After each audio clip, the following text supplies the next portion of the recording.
He's a Catholic with a doctorate in Māori business development, and claimants who hired him to prepare a comprehensive presentation for the Waitangi Tribunal weren't disappointed.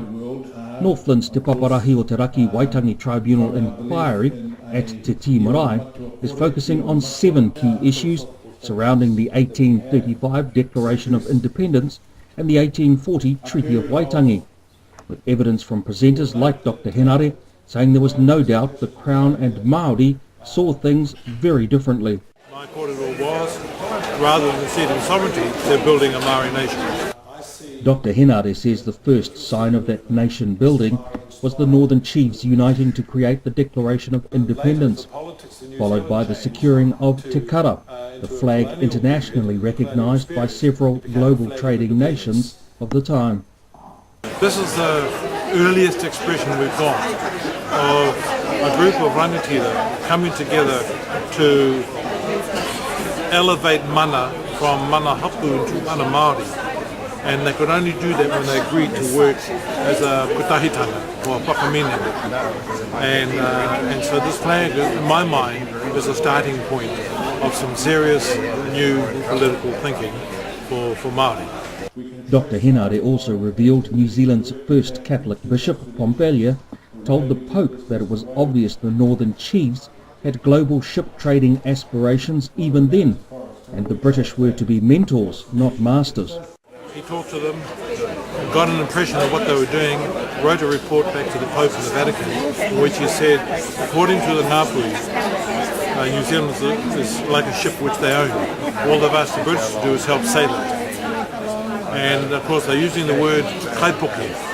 And a kaipuke is a trading ship. And so it wasn't a battleship, it was a kaipuke they were using as a metaphor. So they saw a future of a prosperous country. And that was the point. But they wanted a captain to help sail it till they could do it. And the Ngapuhi kaumātua, who also presented to the tribunal, supported the kōrero of Dr. Henare. Hone Sadler gave evidence that tua whenua, or inland hapu such as those of Ngāti Moerewa and Ngāti Rangi Namatahi, shared common goals with most Māori of the time. Those shared common goals would be political freedom. They also shared the notion that they were their own people and that they were in charge of themselves. Essentially that the word sovereignty I don't like using, but essentially to say that they had their own rangatira. Matua Sadler, who lectures at Auckland University on Māori topics, says he's been fascinated by the kōrero related to the current hearings focused on the key issues between Māori and the Crown surrounding the Declaration of Independence and the Treaty of Waitangi. And I'm glad that we are looking initially at these 2 documents, very important constitutional documents, may I add, not only for Ngapuhi, but for the rest of the country, as a basis of re-looking and rejigging our relationship with the Crown. That issue is also on the mind of Te Whatakopa of Ngāti Hine. He reckons he's no one special, but he's got an opinion about the tribunal hearings just like many others, and he has fears about what Northern Iwi will get out of the government at the end of the day. I hope that it doesn't come out like Two Boys one, that they turn around and give us a big zero oink oink and say, well, I hear what you're saying, Mr. Māori, but unfortunately my hidden agenda says, which I'm not going to tell you, I need your whenua and I need to control all this.